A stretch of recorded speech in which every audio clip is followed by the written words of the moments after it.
Hello everyone, welcome back. Today we're going to talk about different AR zeros. We're going to talk about a 25 yard zero, 36, 50 yard zero, 100 yard zero. We're going to do a little bit of comparison, and I'm going to kind of give you guys a different way of thinking about it than what I think is the common way to think about it. So the reason why I pick a 50 yard zero is because it gets me close to a second zero at 200 yards. Okay, it's never exact. I have never zeroed in at 50 yards and then had a perfect zero at 200 yards.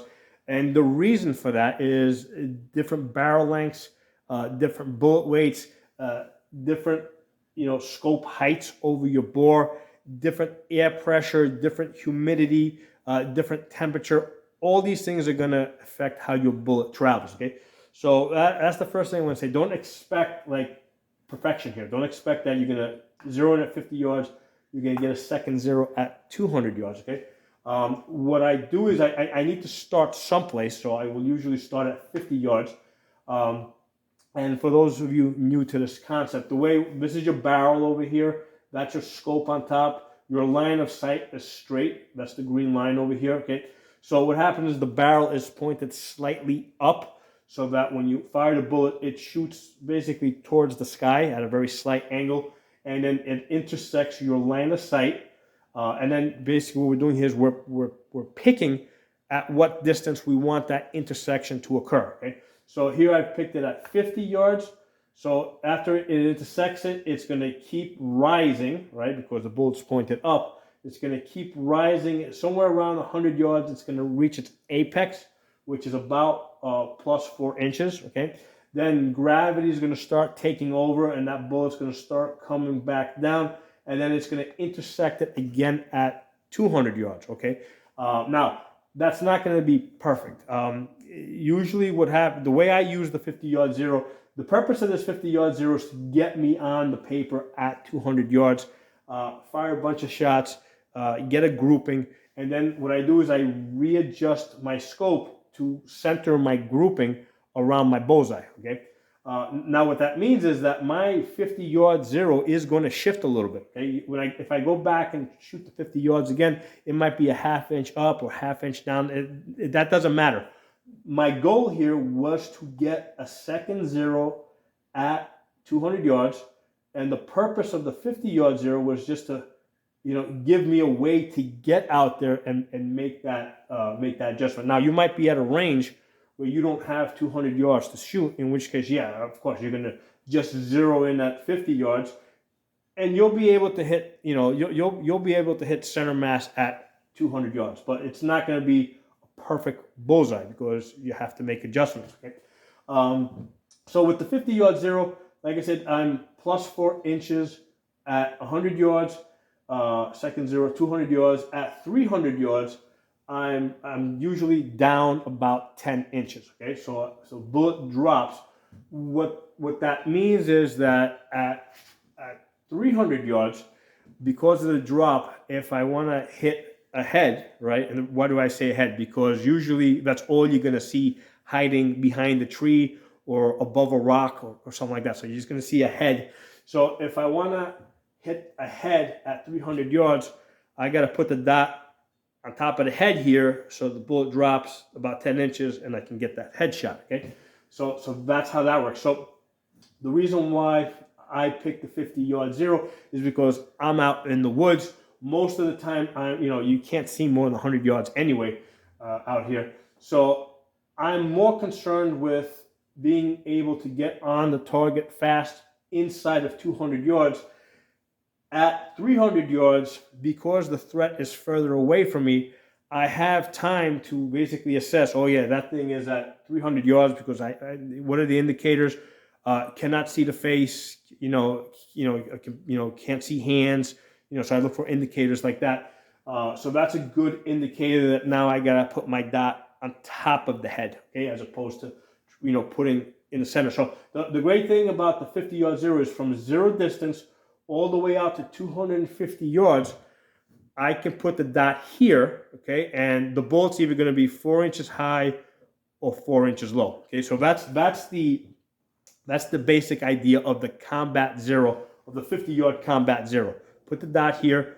You're either 4 inches high or 4 inches low. Now, of course, as when you get out to 200 yards, your group's going to open up a little bit. So, if usually I'll be shooting about 4 inches, a 4-inch group at 200 yards, which is fine. That's still inside of a head. At 300 yards, it's going to open up to about 6 inches. But that's fine. If I put in the dot on top of the head, I'm getting a 6-inch group here. You got a 30-round magazine, so you can take a bunch of shots. Put your dot here, you're going to get a 6-inch group around here. Okay, so that's how the 50-yard zero works. Now, let's talk about the 25 slash 36-yard zero. Okay. Sometimes people refer to this as a 25-yard zero. Sometimes people refer to this as a 36-yard zero. The reason is because sometimes you're using 16-inch barrels. Sometimes you're using 20-inch barrels, right? Like they had back in the Vietnam era. All right. Different weight bullets, 55-grain bullets, 62-grain bullets, different, your line of sight, different heights over your bore. So I think that's the main reason why sometimes people talk about 25 yards, sometimes they talk about 36 yards. The main thing is, regardless of whether you're using 25, here, let me put a slash here, 25 slash 36, okay? So the idea with this 25 slash 36 yard zero is you're trying to you're trying to get your second zero at 300 yards, okay? So again, at 300 yards, of course, your grouping is going to open up to at least 6 inches, right?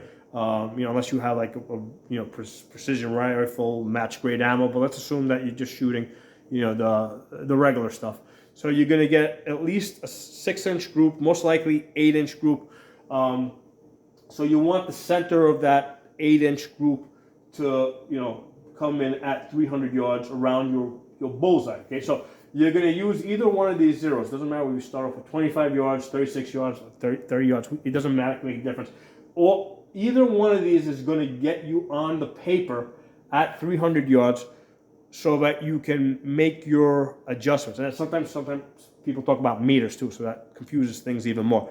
But whether you're using 300 yards or 300 meters, either one of these will get you on the paper, and then you can make your adjustments.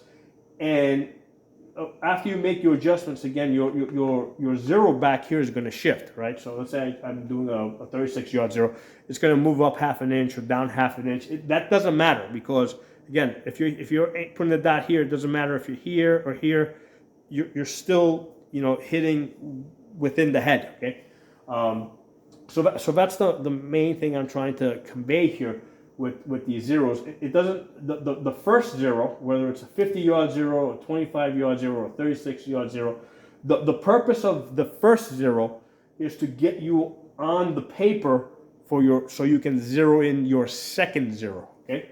Now with the 25, I'm just gonna go 25 300 zero, the barrel is pointed up at a more aggressive angle, right?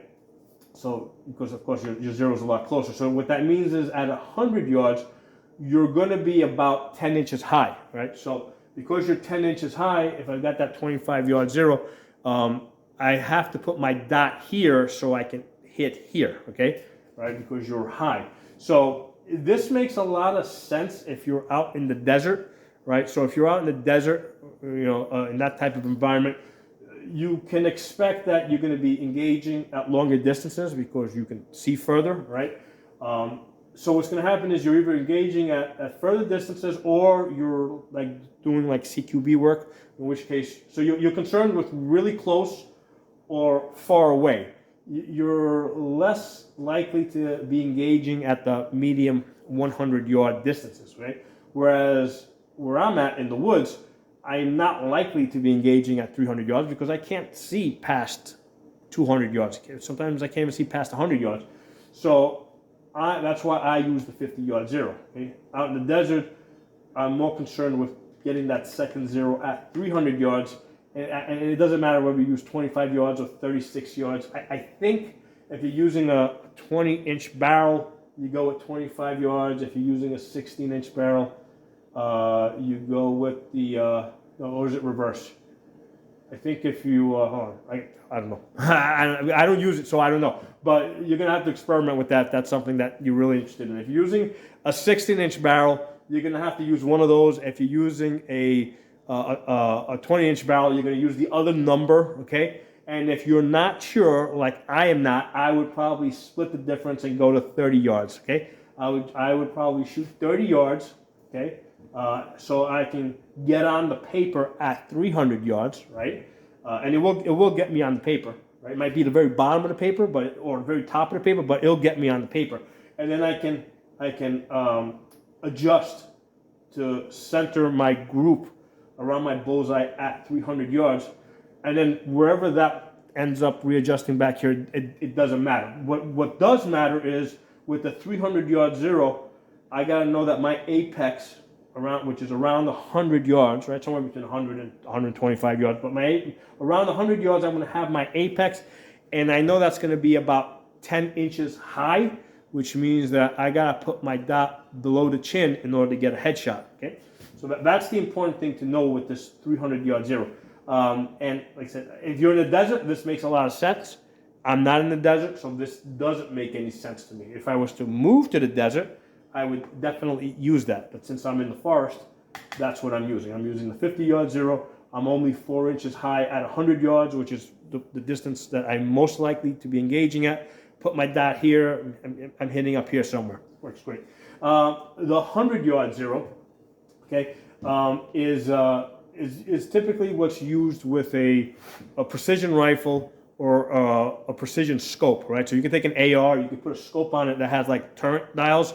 Okay, and what you would do is you would zero that in at 100 yards, and then basically if you're shooting at 200 yards, you go 1 click up, 200 yards, two clicks up, 300 yards, 3 clicks up, 400 yards, 4 clicks up. I'm oversimplifying, okay, but you would know at different distances what adjustments you need to make, and then if you've got wind, right, you figure out what your wind is, and then you also make windage adjustments left or right. For the wind, okay? So with something like this, you're definitely engaging at further distances. So now you've got time to figure out all these things, make all these adjustments on your scope, okay? So that makes sense if you're shooting, 300 yards plus. If you're shooting at closer distances, usually on these scopes, there's a button that you push that automatically brings everything back to the base, which is 100 yards, and then this way you can just do, put your crosshairs on the target and just shoot, because sometimes you might need to do that, okay? So those are the fancy, smancy scopes. So that's something that you would zero in at 100 yards, okay? I don't use a scope like that. For my distance shooting, I use a scope that has an ACSS reticle, which has yardage markers on that, so that's the way I usually shoot at distances, but in fact for that I do zero in at 100 yards, right? So if you watch my videos I got a primary arms 1 to 8 scope. I also with the red dots I have the like the 503G ACSS, which is also has that bullet drop compensator. With those scopes, I zero in at 100 yards, and I use the markings on the scope to to figure out where I need to be at different distances, okay? But with a standard red dot, because I'm in the woods, I use 50 yards. If let me not even call this 50 yards, let me call it 200 yards, because this is the number that really matters, right? The 200 yards here. If I was out in the desert, I'd more concerned with the 300 yards, and that is gonna fall somewhere between 25 and 36 yards, wherever it goes, it goes. All right, so I hope this was useful to you guys. And again, the main thing here is that I was trying to convey is that don't concern yourself so much with what your first zero is.